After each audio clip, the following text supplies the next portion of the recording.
President Trump has set the ball rolling for the full release of the Epstein files. Earlier this week, the president signed the Epstein Files Transparency Act into law.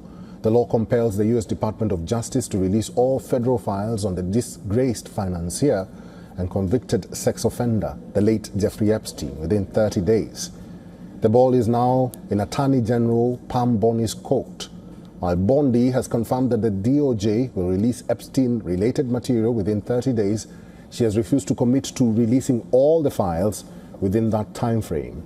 Instead, Bondi has said that the DOJ will follow the law with maximum transparency. Bondi's refusal to commit to releasing all the files is not without reason. Experts warn that the Trump administration could still lean on reductions, procedural delays, or lingering federal investigations to keep explosive details out of the public eye.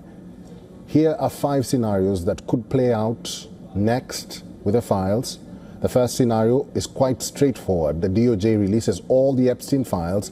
Several high-profile names across the political divide, the money trail, and the extent of Epstein's crime network could then come to the fore. The second scenario is the DOJ releases some, but not all the files. This is the most likely scenario, since the law includes loopholes that give the DOJ cover to delay or even withhold information.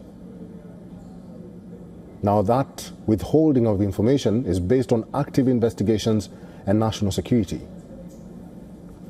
Just last week, the president asked the Justice Department to investigate Epstein's alleged links to Democrats and major banks. Subpoenas were issued to Deutsche Bank and JP Morgan Chase for Epstein's financial records.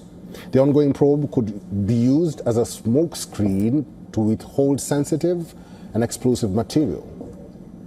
The third scenario is DOJ shares the Epstein files, but many are redacted. This again is a highly likely scenario.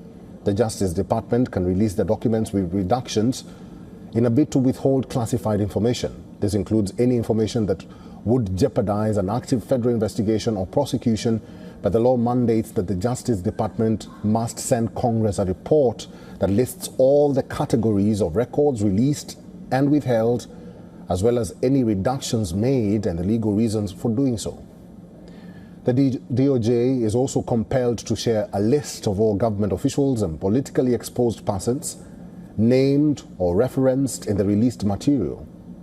The law says these reports and lists must be shared within 15 days following the sharing of the files. The fourth scenario is the Epstein files are released eventually. The law gives the DOJ 30 days to provide the files, but it also specifies that any withholdings must be narrowly tailored and temporary. This means that the DOJ could withhold documents over their investigations, but only for a certain amount of time. The fifth and last scenario is DOJ doesn't release anything, so breaking the law. Theoretically, the DOJ can skip releasing the files, but that would break the law and constitute a crime. It remains to be seen which of these scenarios the DOJ will opt for. We should have an answer about a month from now.